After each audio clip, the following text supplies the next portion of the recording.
étalonné. Je suis un peu au-dessus de zéro ici et un peu au-dessus de zéro ici, donc je vais soit vérifier que j'ai plus de gaz dedans en libérant, mais bon, bah, visiblement j'ai rien. Donc là, ce qu'il va falloir faire avec la vis de réglage.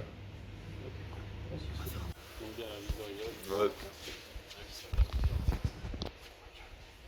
Donc là, hop. Ouais, même mon tournevis il ne va pas très bien. L'aiguille sur le zéro. Sur le zéro. Voilà. Donc après, bon, normalement, ce qu'on a dit, c'est on se vérifie quand même un coup les joints des flexibles très rapidement. S'ils ne sont pas déchirés ou usés et écrasés complètement. Donc là on voit celui-là, là, il commence à être un peu abîmé. Là. Bon, ça devrait le faire. Voilà. Donc là après on peut commencer à attaquer. Donc après, bien sûr, si vous allez charger une installation, il faut vérifier que vous ayez la charge dans votre camion, hein, la bouteille soit suffisamment chargée. Comment on vérifie une charge? On prend la bouteille, on la pèse, on mesure, après on regarde sur la bouteille la tare, et la différence fait votre charge qui vous reste dans la bouteille. Ok? Donc ok, là on va partir du principe, on a le volume de fluide nécessaire, donc là pour l'identifier, nous on a une plaque signalétique ici, et puis là ce qu'on va vérifier maintenant c'est que nos vannes sont bien en siège arrière, donc pour pouvoir en fait dévisser les bouchons sans avoir. Donc là, nos deux vannes de service, pareil, il faut identifier. Donc celle-là, elle revient au compresseur, c'est la vanne BP. Et sur la bouteille, c'est la vanne HP. Donc là, nos deux vannes de service. Les bouchons, jamais sur les éléments qui vont vibrer. Donc là, bon, ici ou carrément après dans votre Poche. caisse à outils, poche, etc. Ok. J'avais pris une clé à bouchons s'ils sont un peu raides. La clé à vanne. Donc principe, il faut la mettre, donc la vanne en siège arrière, donc dévisser à fond. On vérifie sur des installations qui sont nickel que le presse-étoupe soit légèrement desserré, d'accord, pour éviter en gros d'arracher le caoutchouc qui sert à faire l'étanchéité sur la queue de vanne, d'accord. Bon, ici ils sont manipulés très fréquemment, donc on va éviter d'y toucher. Donc là, pour dévisser, donc sens inverse des aiguilles d'une montre. Là, celle-ci, j'ai bien l'impression que je suis bien en siège arrière. Oui, j'étais bien en siège arrière. Et celle-là, pareil, je vérifie. Ça a l'air bon. Je remets quand même un coup dans l'autre sens. Ouais, c'était bon. Donc, je suis bien en siège arrière sur mes deux côtés. Donc maintenant, là, ce que je peux faire, c'est enlever mes boutons pour pouvoir poser mes manos dessus. Si vous entendez des fois un petit cheat, c'est que là, en gros, il y a un peu de fluide qui arrive à s'échapper. Bon, forcément si ça se prolonge, vous refermez. Si la vanne est défectueuse. Ok, donc là, les flexibles, donc celui qui est intermédiaire dans les médias, j'en ai pas besoin. Donc là, normalement, je le mets plutôt sur le côté, si je peux. Hop. Le bleu sur le BP.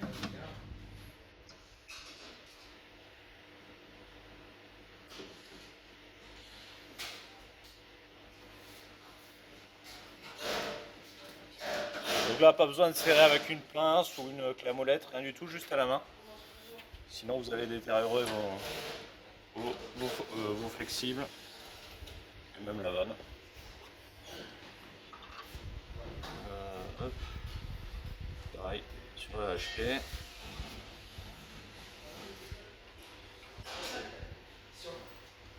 Voilà.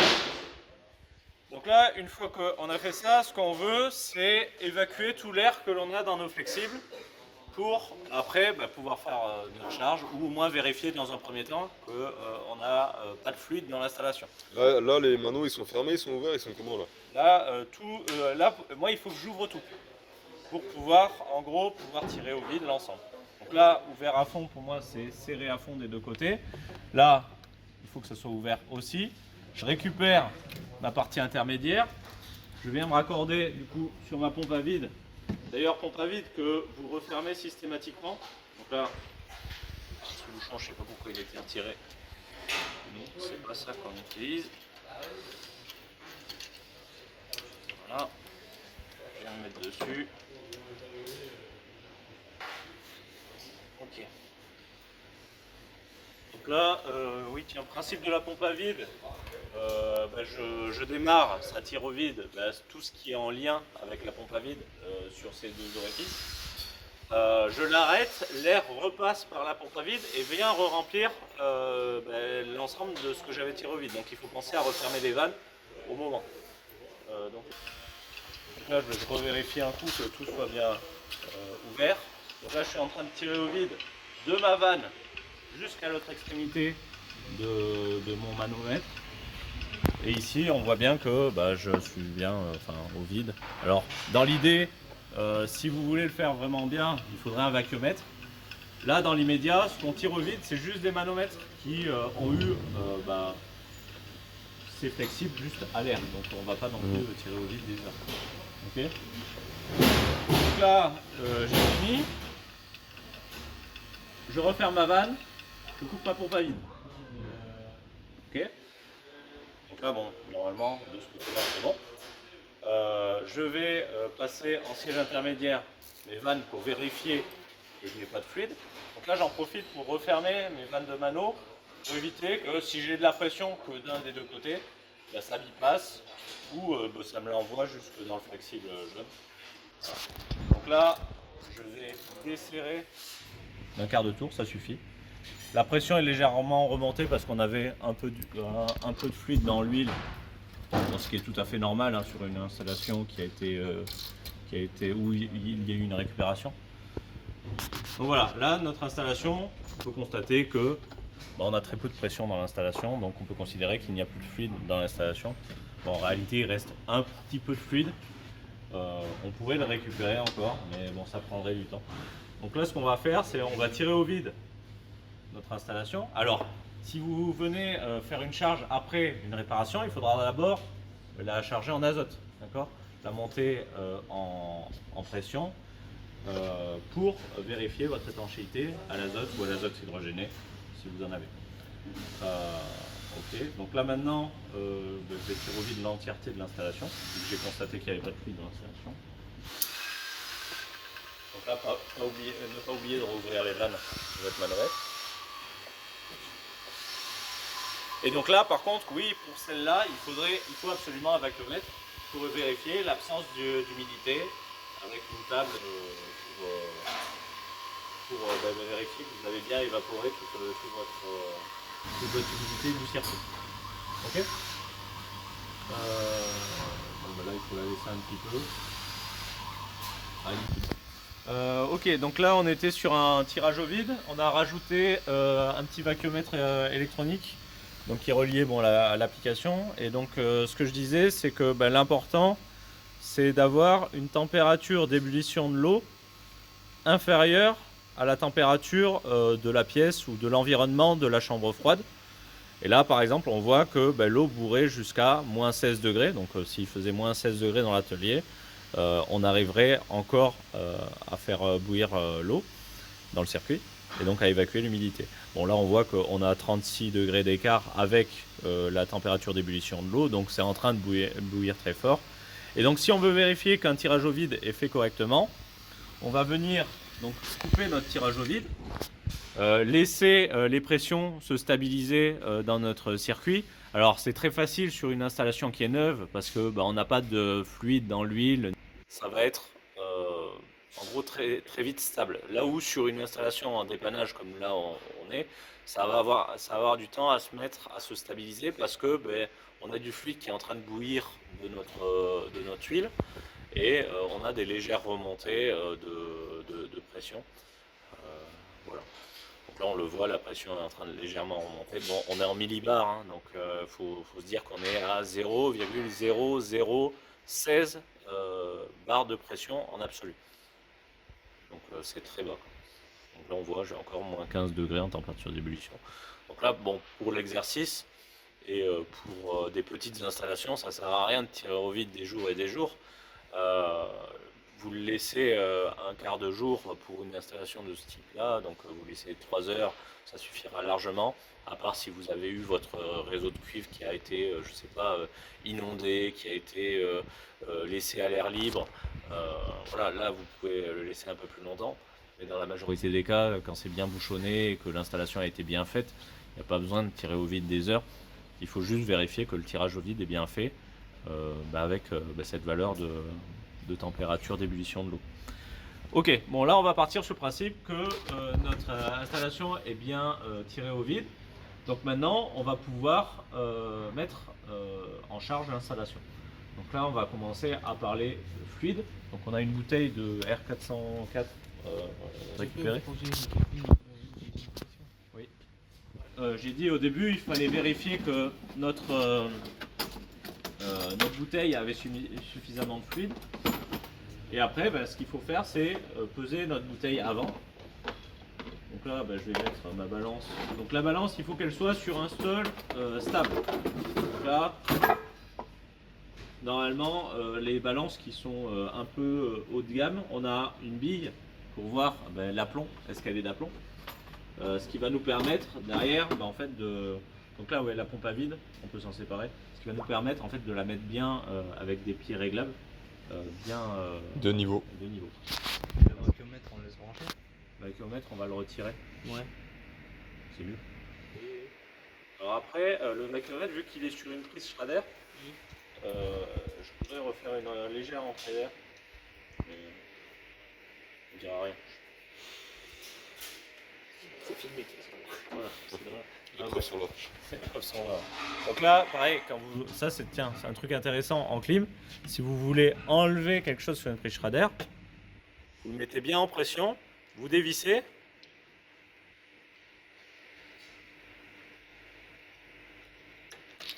Vous enlevez.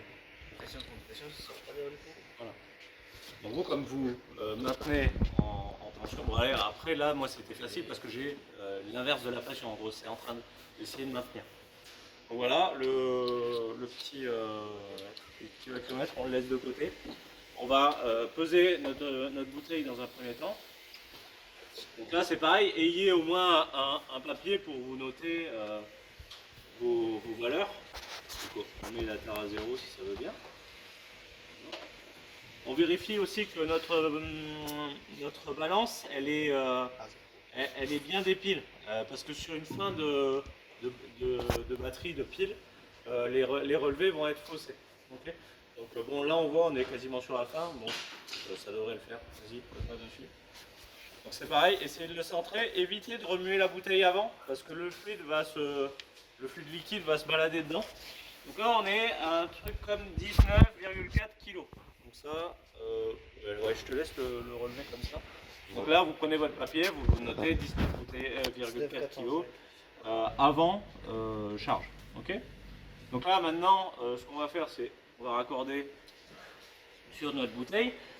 Dans l'idée, on a deux vannes, on a une partie vapeur et une partie liquide sur notre bouteille. Donc ce qu'on voudrait, nous, c'est plutôt charger en liquide pour aller plus vite. Bon, là, le raccord est du côté vapeur, donc ce qu'on va faire, c'est on va charger tranquillement par la vapeur. Mais dans l'idée, si vous pouvez, mais mettez-vous plutôt côté liquide pour charger, ça ira plus vite. Donc vapeur c'est en haut et liquide c'est en bas, c'est ça? Non, là tu vois, par exemple la vapeur c'est la bleue et la liquide c'est la rouge. Souvent c'est plus ça, c'est les couleurs de... D'accord. Après, est-ce que ça va être sur le côté devant? Bon, c'est du...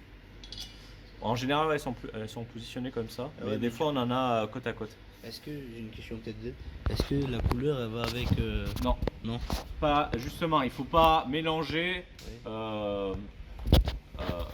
Comment dire, pression et on va dire parce que pression de ça va- circuit. Et après en gros c'est une aide parce que effectivement la vapeur c'est plutôt pour l'envoyer côté BP. Oui, voilà, D'accord. c'est ça, Parce que la vapeur, on va pas en envoyer, enfin du liquide, on va pas en envoyer dans le compresseur. Par contre, la vanne rouge qui est liquide, elle, c'est plutôt pour balancer sur la bouteille liquide. D'accord. Donc plutôt côté HP. Donc, voilà, voilà, c'est donc, plutôt en un fait, moyen mémotechnique comme Bleu, ça. c'est côté BP, rouge c'est côté HP. Ouais, sur les manos. Oui, Mais après là, nous je on peut comprends. envoyer d'un côté ou de l'autre, peu importe, c'est du fluide qu'on va injecter dans la l'installation. machine. Voilà. Donc là je remets ma tare à 0. Moi ce que je veux maintenant c'est éviter de manipuler trop ma bouteille. Donc ce que je vais faire c'est je vais ouvrir ma bouteille. Alors en réalité là on va injecter un tout petit peu d'air qui était compris ici. D'accord. Cette partie là. Bon, les anciens faisaient une petite chasse. Nous, c'est interdit aujourd'hui. Donc cette partie-là sera injectée, tant pis, dans l'installation en air, et ça sera les seuls incondensables qu'on aura dans l'installation. Donc là, bon, j'ai ouvert ici, je vais ouvrir ici, et donc là, vous voyez, de suite, ça envoie. Moi, ce que je vais faire, c'est plutôt que, comme on est en vapeur, ce qu'on va faire, c'est que dans un premier temps, on va injecter des deux côtés, et puis lorsqu'on n'arrivera plus à injecter, on n'enverra que côté BP en démarrant l'installation. Okay. Donc là, dans un premier temps, si vous êtes côté liquide, fermez votre BP et vous allez envoyer tout côté HP en liquide. Comme ça remplira votre bouteille et puis vous pourrez démarrer l'installation pour finir la charge par la BP. D'accord ? De toute façon, vous ne pourrez jamais charger une fois que l'installation sera démarrée par la HP. C'est au mieux, vous viderez l'installation, puisqu'il y a plus de pression dans l'installation que dans la bouteille. Une autre astuce, c'est votre bouteille, si vous voulez charger plus vite, mettez-la au chaud dès le début, ou alors mettez-y une sangle chauffante. Voilà, il y a des outils pour maintenir en température une bouteille, mais dans l'idée, il vaut mieux que la bouteille soit plus chargée en pression que plus en pression que l'installation, donc plus haute en température que l'installation. Donc là, bon, je vais rouvrir. Ouais, parce que du coup, si on fait chauffer la bouteille, ça va faire monter en pression. Et donc là, l'idée, c'est de ne plus toucher à la bouteille, pardon, je te coupe, pour manipuler avec le mano, pour éviter, en gros, d'appuyer sur notre sur la balance. Sur la balance, ouais, c'est ça. Donc là, bon, on voit, on n'a pas mis grand chose, donc on va envoyer côté BP aussi. On va être obligé de démarrer rapidement parce que on est du côté vapeur. Et de toute façon, je crois qu'on n'avait pas dans la bouteille, on n'avait pas grand chose. Donc on va charger 700 grammes et puis on va faire nos relevés comme ça. Pour une installation comme ça tient 1,5 kg. 1,5 kg, ouais, charge totale 1,5 kg.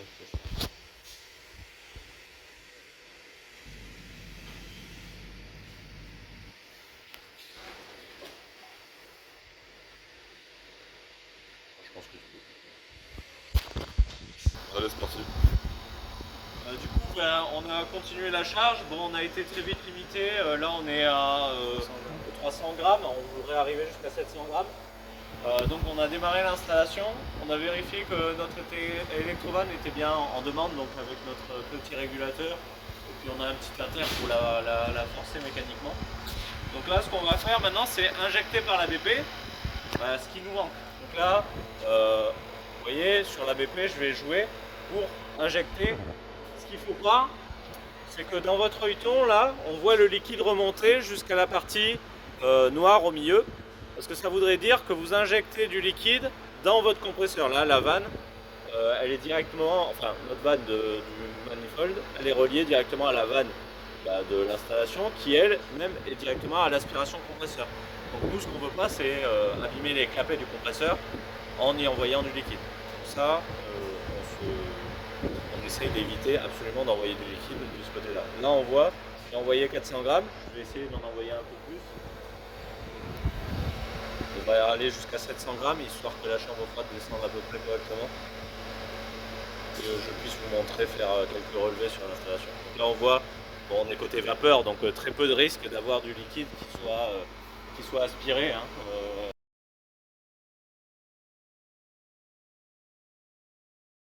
Là, l'installation est stabilisée à 5 degrés. Donc bon, on a ouvert légèrement la porte. On a bien mis les 700 grammes dans l'installation. On arrive à maintenir 5 degrés. Donc là, à partir de là, on peut commencer à faire... C'est pas grave, on n'a pas besoin de la bouteille. J'ai éteint exprès parce que vous bousillez toutes les piles.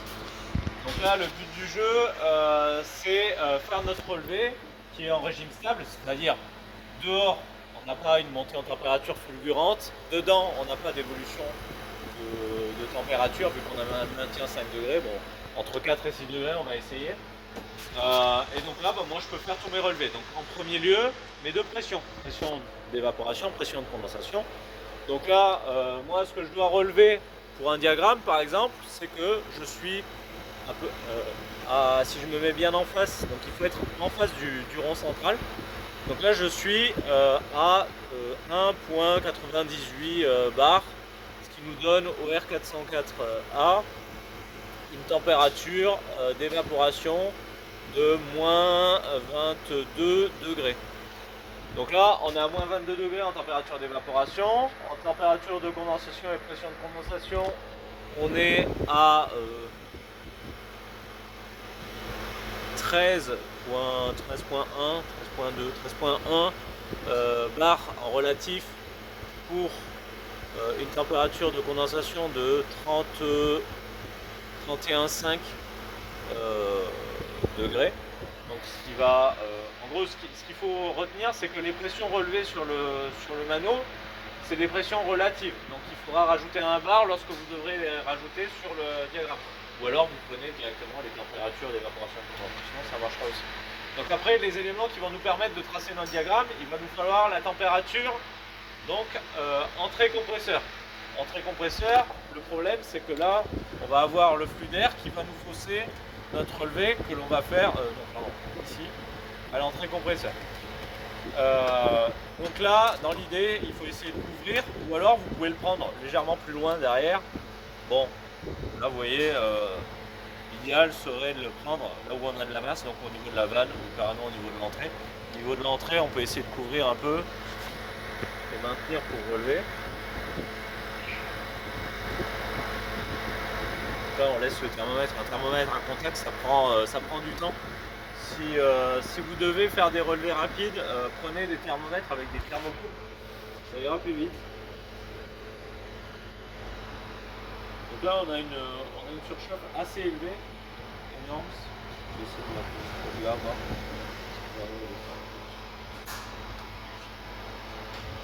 Ici, je vais descendre. Là, le thermomètre que tu vois. Ouais, voilà, c'est pas mal là. Ça tenira.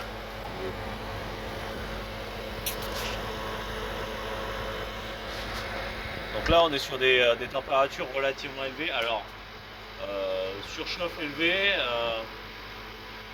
on a peu de fluide dans l'installation, donc bon, ça joue. C'est bon.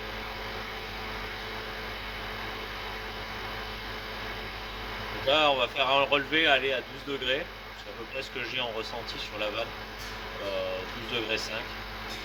Donc premier relevé, entrée compresseur.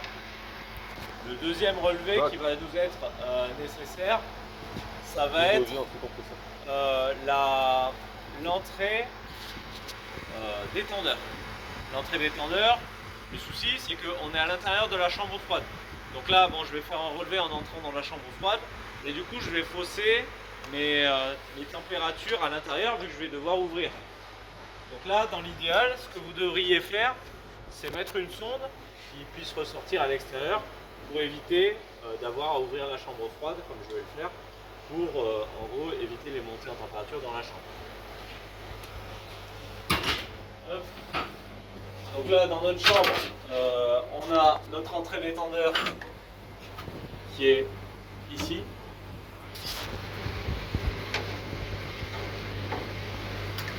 Donc là, bon, on laisse descendre. C'est pareil, là on a le flux d'air qui passe dessus, donc le relevé va être un peu faussé. Dans l'idée, thermocouple le plus isolant, c'est le mieux.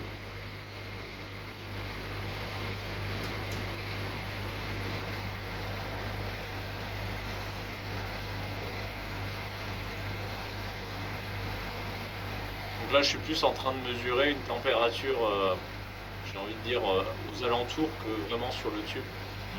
Donc ça va être un peu foudré, mais bon. Dans l'idée, le principe de relevé, il est là.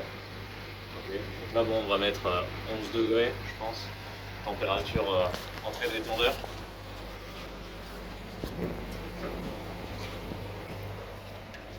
Ok. Laisse entrouvert. Ouais, laisse entrouvert. Enfin, remarque, non seulement. Donc là, maintenant, ce qu'il nous faudrait, c'est les températures pour avoir les surchauffes utiles et sous-refroidissement. Pareil au niveau du condenseur, donc il va nous falloir la température sortie condenseur. Donc là, au niveau du condenseur, en haut, on ressort en bas. Donc là, il nous faut la température sortie condenseur pour avoir le sous-refroidissement interne au condenseur.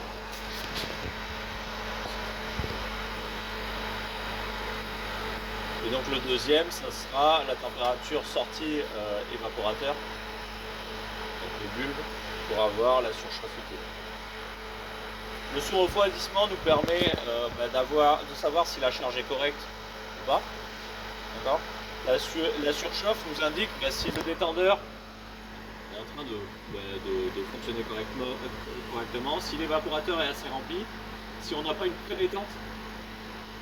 Donc c'est plus des informations sur la qualité de circulation du fluide dans l'installation. Voilà.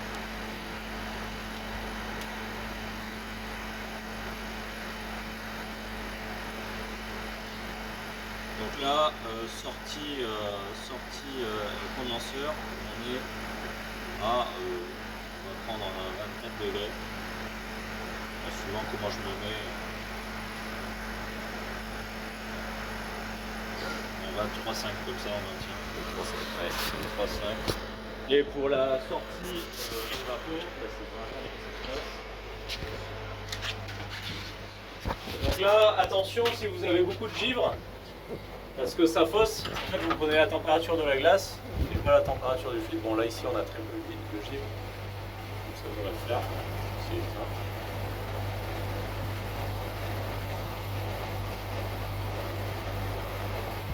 Donc forcément, givre sur le tube veut dire forcément une température négative.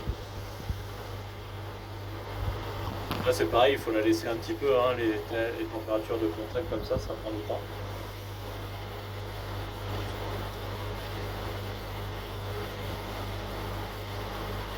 Avec un thermocouple, vous avez plus une valeur plus précise si vous vous mettez sur le cuivre, et avec une sonde à contact, là il faudrait presque que je le prenne sur l'écrou.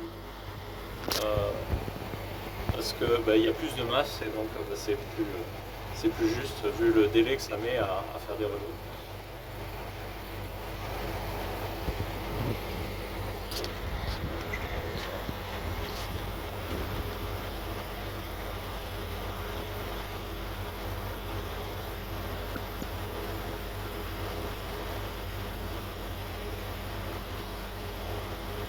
On se les pèle un peu dedans. Un petit peu. Surtout toi, t'es en dessous des ventilos. Ouais, je suis nickel dans l'axe. Bon allez, on va prendre un moins 3 degrés, on va pas s'éterniser. Ok, donc là on a tous nos relevés pour faire le diagramme. Du coup là on vient de finir de faire nos relevés. Bon, on aurait pu déconnecter la bouteille avant, mais là on va le faire maintenant. Donc là notre installation elle était en fonctionnement. Bon là c'était hier, donc elle n'est plus à la valeur souhaitée, mais on va quand même essayer de récupérer la partie de fluide qui est entre la bouteille et notre flexible, histoire de pouvoir le déconnecter. Donc là, pour pouvoir ce faire, on va donc rehausser la valeur de consigne de notre régulateur pour faire couper l'électrovanne. D'accord. Donc là, moi, ce que je vais faire, c'est que je vais rehausser ma valeur de consigne. Donc là, bon, la chambre froide, elle est à 18. Hop, je vais lui demander moins 5, mais je vais la remonter à 28. Donc là, je suis plus en demande.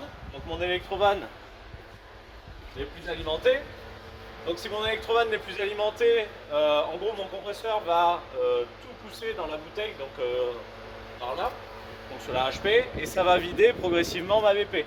Donc là bon, je vérifie que mes vannes soient bien fermées pour pas qu'on me presse en permanence. Allez, c'est parti. Du coup voilà, la pression BP va chuter. Là bon, nos pressostats ils sont pas réglés, donc ça va tirer au vide même.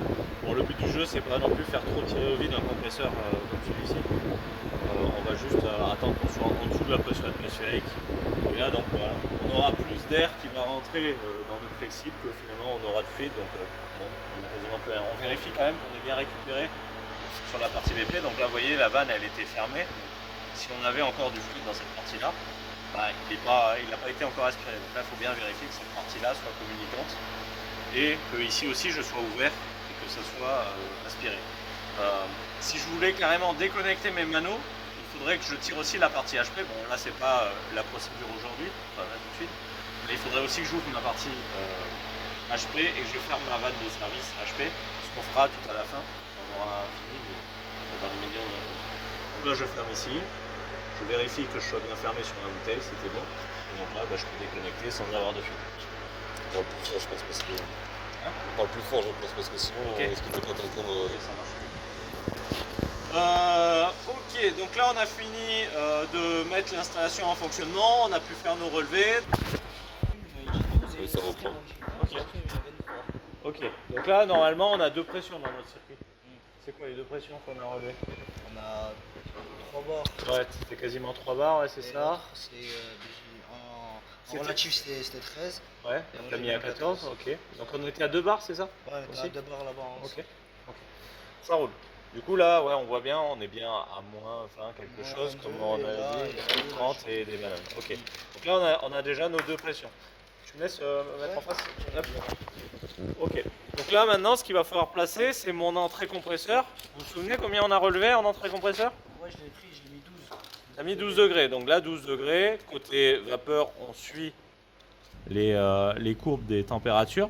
On revient sur notre BP. Donc nous on sera environ par là. Ok. La sortie compresseur je ne l'ai pas relevée mais c'est pas grave, on peut faire une compression théorique. Donc là, Oui, je vais la relever. oui, on pourrait faire un relevé complet si tu veux. Bon, du coup, je le trace pas si tu vas faire un relevé. Vérifie que la chambre soit toujours à 5-6 degrés. Ah merde. Laisse-la redescendre alors. On fait une théorique, sinon. Ouais, ou sinon on fait une compression théorique. Allez. Ça, on voit comment on fait. Allez. Donc là, il faut que je rejoigne donc, ma HP avec ma BP, donc ce point-là, en suivant mes isentropes. Donc là, c'est ces courbes-là. Enfin, on dirait des droites, mais en fait, elles sont un peu arquées. Donc là, hop. Ok. Donc là, j'aurai ma sortie théorique compresseur. Donc, si notre installation fonctionne de la même manière qu'en théorie, on devrait avoir quelque chose comme 70 degrés à la sortie compresseur. Okay. Donc là, maintenant, il faudrait que je place mon entrée détendeur. C'était 11 degrés apparemment. On avait 11 degrés. Ouais. Donc là, 11 degrés, j'essaye d'avoir la même enthalpie en haut et en bas. Donc là, vous voyez, je suis un peu en dessous les 220. Je suis bien au niveau des 11 degrés. Je peux tracer donc ma détente. Donc là, on n'a pas servi du. donc là, on a fini en gros notre cycle, donc les extrémités de notre cycle. Il nous reste à placer sur chauffe.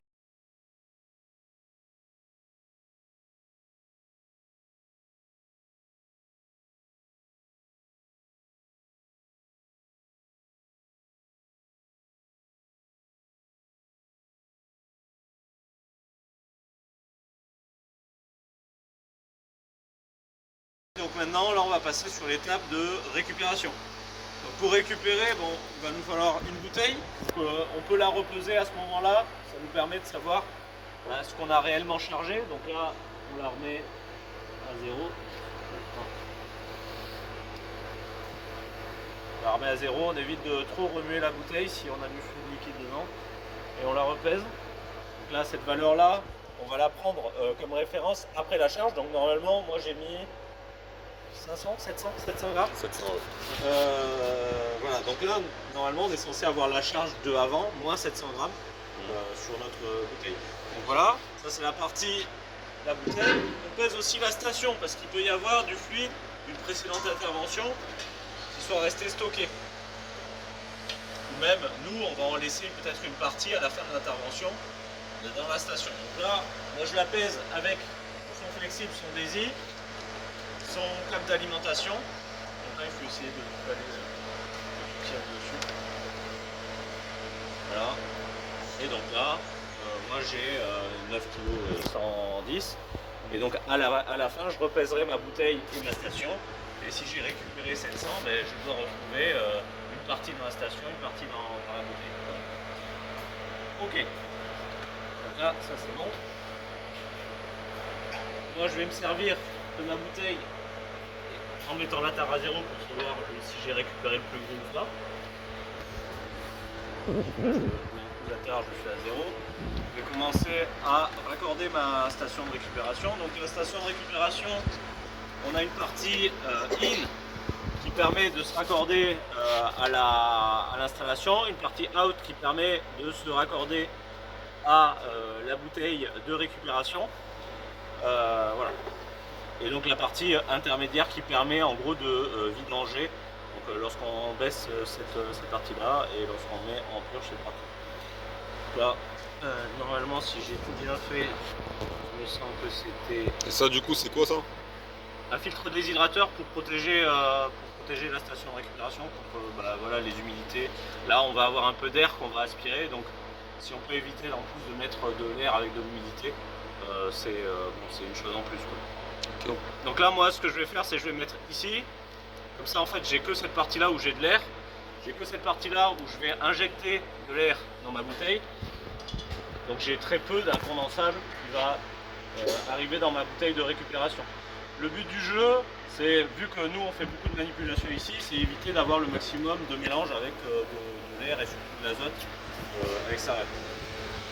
Donc là, je vérifie que ça soit fermé des deux côtés, des fois que je manipule cette vanne sans faire exprès. Comme ça, voilà. Comment ce que je viens de faire. Donc comme ça, si je purge quelque chose, je purge que c'est flexible. Donc là, j'ai la partie entre les deux vannes qui est à l'air. Normalement, si ça a été bien fait, ici j'ai soit rien, soit du vide, soit peu de pression, soit un peu de fluide. Comme ça, j'ai évité d'avoir de l'air dans toute la partie en amont de ma station. Je me raccorde. Je pense que je peux mettre en pause. Vas-y. Du coup, là on vient de raccorder l'ensemble. Le but du jeu maintenant, ça va être rapatrier tout le fluide vers la bouteille. Donc pour gagner du temps, ce qu'on peut faire, c'est faire un pump down sur l'installation. Donc en remontant la consigne, là en fait on voit on a déjà remonté la consigne. Donc la pression est majoritairement côté HP, le fluide est majoritairement côté HP. Donc le but du jeu maintenant, c'est envoyer tout ça dans ma station, puis ma bouteille. Donc là, ce que je vais faire, c'est que je vais me remettre en lecture sur cette partie-là. Donc là, tu fermes. Donc non, là j'ouvre en fait pour pouvoir passer mon fluide de ma bouteille, donc qui est stocké majoritairement ici, vers mon anneau. Donc là j'ai fermé par contre le côté BP pour éviter de balancer ma HP dans ma BP. Là ce que je veux, c'est que ma HP aille dans ma station de récup pour qu'après elle aille dans la bouteille. Donc là j'ouvre du côté HP, j'ouvre mes vannes donc sur la partie flexible des deux côtés. Donc là on voit que la pression est en train de monter. Là je fais bien attention que je sois en liquide. Je suis bien en recover et non en purge. Et ici, il faut que j'ouvre pour envoyer ce qui va sortir vers ma bouteille. Oui, après, on peut la remettre à 0. C'est une valeur indicative de toute façon. Donc là, on va ouvrir le flexible de ma vanne, donc de ma station sur ma bouteille. Et donc là, par contre, sur la partie récupération, il est préférable de se mettre du côté vapeur. Parce que vu qu'on n'a pas la tige plancheuse qui va être dans le liquide, on va envoyer plus facilement dans la bouteille. Et donc là j'ouvre la vanne sur ma bouteille. Voilà. Donc là, je vérifie bien que je sois en liquide et je peux démarrer. Donc là on voit que ma vanne elle est trop fermée, on est en train de tirer au vide, donc je vais ouvrir gentiment pour récupérer le fluide. Et là on voit que la masse de la bouteille est en train d'augmenter. Donc on est bien en train de récupérer.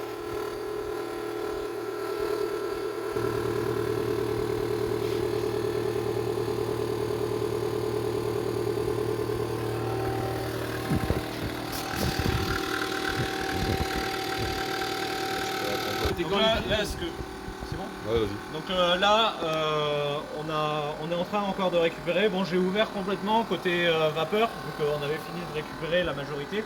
Donc là, maintenant que je suis en vapeur et que je vois que mes pressions sont plutôt faibles côté HP, je peux ouvrir côté BP. Des fois que j'ai un peu de vapeur, que je puisse récupérer aussi côté BP. Donc là, j'ouvre côté BP. Bon, on voit que la pression était relativement faible, donc je ne vais pas récupérer grand-chose. Mais au moins, je tire des deux côtés. Si on veut accélérer la récupération, là on voit on a récupéré 600 grammes sur les 700 grammes.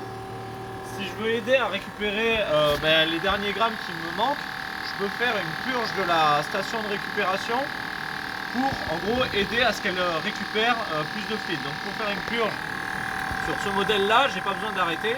Sur certains modèles, il faudra peut-être arrêter. Donc là je bascule sur purge. Ici je bascule sur purge aussi. Et donc là je vais en fait vidanger ma station et enlever le fluide qui restait dans ma station pour l'envoyer dans la bouteille. Donc là on voit, on a récupéré encore 30 grammes. Lorsque la pression a suffisamment chuté de ce côté-là, je vais rebasculer en recover pour récupérer ce qui me manque dans l'installation.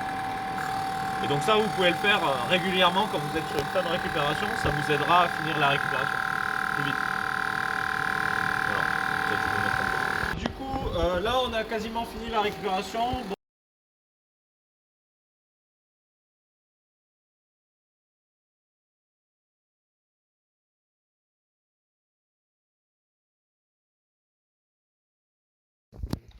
Du coup, on a fait le bilan de ce qu'on a pu récupérer. Donc la bouteille avant récupération, on était à 18 700.